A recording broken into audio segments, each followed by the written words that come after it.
We want to play you a little clip of Robert Menendez, the Democratic senator from New Jersey who heads up the Democratic Senate campaign committee this year for the Democrats.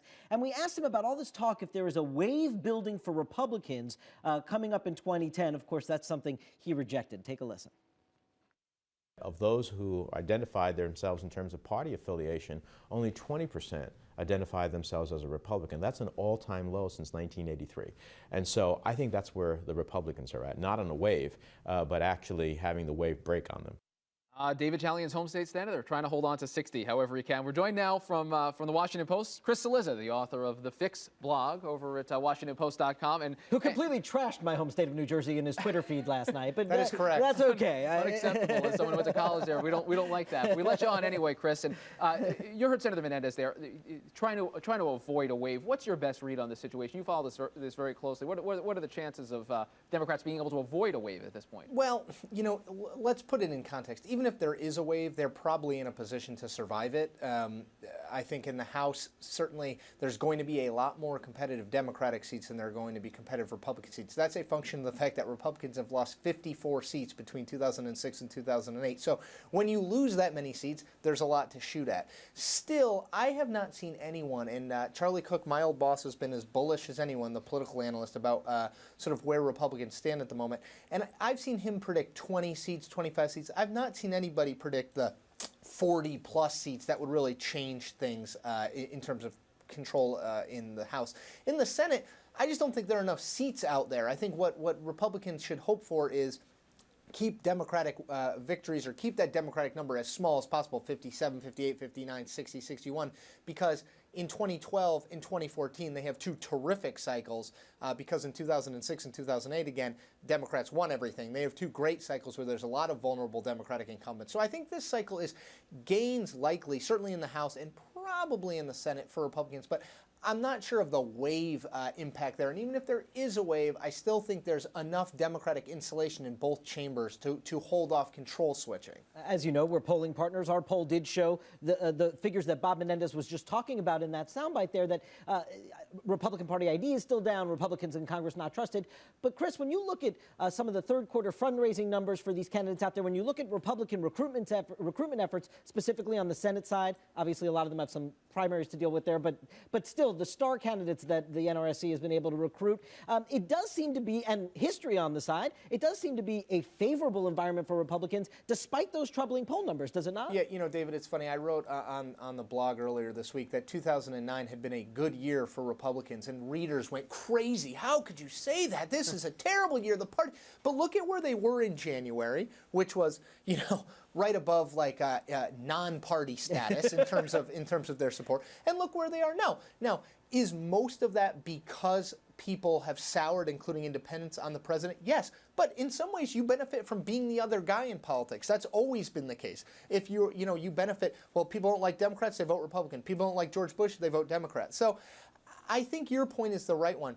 It has been a good year. You've seen candidates get in the races. A perfect example, it happened a couple weeks ago. Mike Castle, longtime congressman, former governor of Delaware, decides to run for the Senate, the open seat that Joe Biden left when he got elected vice president. In 2006 or 2008, I can almost guarantee you Mike Castle does not run because he looks at the writing on the wall. He knows he's going to be linked to George W. Bush in a very unpopular Republican Party nationally, and he knows that in Delaware that's not a winner. Well, it's a different dynamic now. So yes, this has been a pretty good year for Republicans. Even though their numbers are not good at the moment, they're benefiting from simply not being Democrats. Chris, I know you love to rank the big races that are out there. We asked Senator Menendez to rank him and to name his number one pickup opportunity. Take a listen to what he had to say. Robin Carnahan in Missouri. She is the Secretary of State, a great statewide office holder, well positioned to defeat somebody like Roy Blunt, who is a recycle of the Republican past, has to stand up to explain how he was such a supporter of the Bush economic plans. And Chris, wouldn't Democrats love to run against George W. Bush all over again if they could next year? Well, they're certainly going to try it in several places, Missouri being one, Ohio, where former Congressman Rob Portman, a cabinet member of the Bush administration at 2 different posts, is running for the Senate. I don't know how well it works. Look, what we know is voters and the American public generally have a relatively short attention span. It's why Dwight Gooden and Darryl Strawberry got so many chances to come back. We are a forgiving people by nature. So I'm just not convinced that Bush argument is going to work. I find it fascinating that Senator Menendez cited Missouri as the best pickup chance, because remember, of all the targeted states, and there were a dozen, 15, depending on how you identify them, in the 2008 presidential election, Barack Obama won every single one except one, Missouri. Now, he lost it by 0.6% of the vote. It's not as though he got blown out, but it shows that there are significant conservative and Republican roots in Missouri. Robin Carnahan is a very good candidate. Roy Blunt, as a member of Congress, obviously being an elected official right now, being an elected official in Washington is not great for you no matter what party you're in, but he's gotten out there after a very shaky start, raised money. Treating it as it's a lock, and that's not what Senator Menendez is doing, but some Democrats are, I think is a mistake. But he certainly said it was their best pickup opportunity for them. I mean, he was very clear about that. I'm a little bit surprised on that front. You know, I would say there are other places, certainly New Hampshire looks better for them demographically. The candidates, we're still waiting to see how that sorts out. But Missouri, just from demographics, and some of what we're talking about right now is just purely demographics, because we don't know how each of these candidates is going to perform because it's not engaged. You still got to look at demographics as the top key thing. And Missouri is not a great place for Democrats at the moment.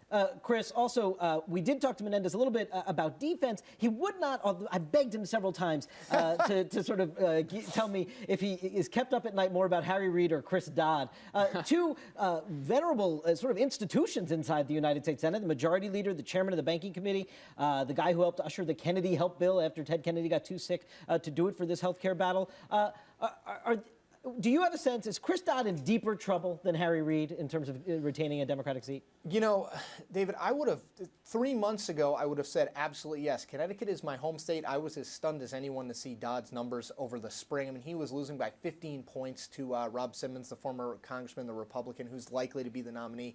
You saw 30% saying Chris Dodd could be trusted, 60% saying he couldn't be trusted. I mean, these are stunning numbers for someone, like you said, who is sort of an institution in the state. His father was a senator. I mean, this is someone who you wouldn't think would be vulnerable. But Harry Reid's numbers are equally bad. He's losing by 5 and 10 points to these people who no one knows. A former state Republican Party chairman named Sue Loudon.